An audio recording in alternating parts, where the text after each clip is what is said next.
وعلیکم السلام و رحمت الله و برکاته. جزاکم الله خیرا. ها برادر درمان سلام بکنم. و بله برادر عزیز جرمه پونشه هستم و شیعه سوسکولوژی هستم.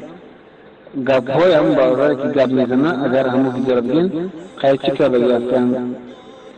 مقصد بحث ای است که شیعه ها بحث میکنن که شیعه ها یکی صوفیه گمراه که شما میگید که مقبره کردن در باره قبر حرامه و حدیث از علی رضی الله عنه روایت است که هر قبری که از یک وجه بالا باشه او را باید که چی شود هموار کرده شود. پس چرا در قبر بالای قبر پیامبر صلی الله علیه و سلم این گنبد کلان هست؟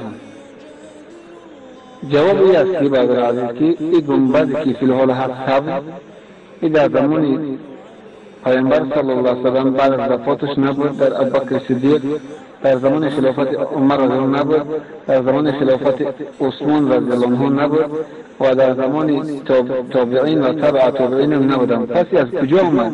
این در زمان امپراتور عثمانی، در زمان امپراتور عثمانی بعد از امارت عثمانی همین ترک‌ها ساز کرده هستند، همین ترک‌های بدعتی خرافاتی.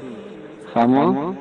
و جنگ بین محمد ابن عبدالوهاب و بین شاگردان محمد ابن عبدالوهاب به همین دید امپراتور ترکایی که اکثرا مشرک بدعتی و خرافاتی بودند به همین خاطر صورت گرفته اینها در همه قبرهای صحابه ها را گیرچه سمین گرفتن، گیرچه سنگ کردن، گیرچه ریشتگی کردن و هر کدامش علیحده زیارت میکردن و حتی بعضی کسا خاک اونو را میخوردن و اشعارها شعرهای شرکی و بدعتی و خرافاتی در درهای مکه و مدینه و در بالاهای قبرهای صحابه نوشتگی بودند. اصل اختلاف مشاهدین محمد بن عبدالوهاب با دید صوفیه گمراه همین چیز سبب شده هست. فهمید؟ این چیز در وقت خلافت در وقت امارت عثمانی برپا شده است، یعنی بعد از تقریبا بعد از 400 500 مثلا 600 سال یا 700 سال یکی بیشتر باشه. بله فهمید؟ این در این وقت شده دیگر او آدم یکی چی بوده بلا قبر پیامبر این هست، درباره مثلا چی مقبره پیامبر صلی الله علیه و آله این هست، یکی در برای آرامگاه پیامبر بگیم. جوابش همین است که را مو کردگی نیست، این صحابه کردگی نیستن، تبع تابعین کردگی نیست، این بدعتی کردگی هستن. پس چرا این اگر بدعتی کرده باشن ما از بین نبریمش؟ به خاطر که بعد دلیل میشه او باید دلیل میاره. دلیل میاره که وقتی پیامبر صلی الله علیه و سلم مکه را فتح کردن به مادر عایشه گفتن که ای عایشه اگر همه قوم تو سبب فتنه نمیشید ما میخواستیم که همین کعبه را دو دره بکنیم. حاضر بینید کعبه یک در دارن و درش در بلندی هست. پیامبر صلی الله علیه و سلم فرمودند که میخواهم که درش در زمین و دو دره بکنیم، از این طرف بدرن از اون طرف بدرن و هر کس نماز نفل بخونه ثواب بگیره. فی الحال داخل بیت الله نماز خوندن تنها برای 4 تا کافر مرتد زندیق جایز است، تمام، نه برای مسلمان ها، نه برای صالحین. پرزیدنت ها میره در اینجا میدرن داره اینا چی کار؟ خرچی داند لذت قند و نبات تربه که باشد و کنج رباب. این خرای کافرها چه قدری داخل مکه را میدن که اونا بیرن عالمان ندارن، اهل علم مجاهدین صالحین داخل نشن. فهمیدی پیامبر ایش میخواستن بکنن و پیامبر صلی الله علیه و سلم به همین مقصدش چی نرسید، یعنی همیشه فرصت نبود، همیشه مردم آماده نبودن.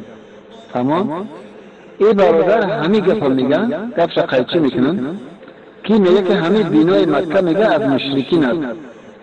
راست میگه، مقصدش که نمیست ساختمانی که حاضر هست امیر مشرکا تحصیل بگه هستن. این طریق مشرکا هست. اگر که این از مشرکا نیست، این مثل مشرکا سوز کرده هستن، این حجاج بن یوسف سوز کرده هست. حجاج بن یوسف امیر کرده هست. عبدالله بن زبیر رضی الله عنه در زمان خودش، در زمان همین مروان عبدالملک بن مروان، در زمان همین که حجاج شهیدش کرد، همین آدم در مکه امیر بود، عبدالله بن زبیر. مکه را چپه کرد و چی شد؟ تهجویش با چکرتر کن و بقوانش کرد و بعد درش کرد و در زمینش کرد. از زمین بدون مثلا چیز پامونک بدون لسنیست داخل میشدی، از این طرف میبرو میدی. تقریبا یک 6 ماه یا 7 ماه همین کار دوام داد در دور عبدالله بن زبیر. در هم وقت اختلافی که اومد در اختلاف در زمان ملوکیت بعد از یزید بن معاویه، فما که حجاج هر طرف مثلا عراق در جنگ کرد، سعد بن زبیر شهید کرد، عبدالله بن زبیر شهید کرد، مثلا هزارها صحابه شهید کرد. خلاصه هر کاری که شد در عبدالملک بن مروان امیر شد و خلیفه شد و حکومت چی یک حکومت شدن و مسلمان ها جمع شدن. در همین زمان با حجاج اومد زدیت کرد و ظلم کرد به صحابه و صحابه را شهید کرد و باز همین چرا بیت الله را چپه کرد و باز مثل ساخت اولش کرد مثل مشرکا. فهمان انا این از مقصد اصلی. انشاءالله اگر ما خلافت بگیریم انشاءالله به درش میکنیم و درهاش در زمین باشه و هر مسلمان داخل شد نماز بخونه.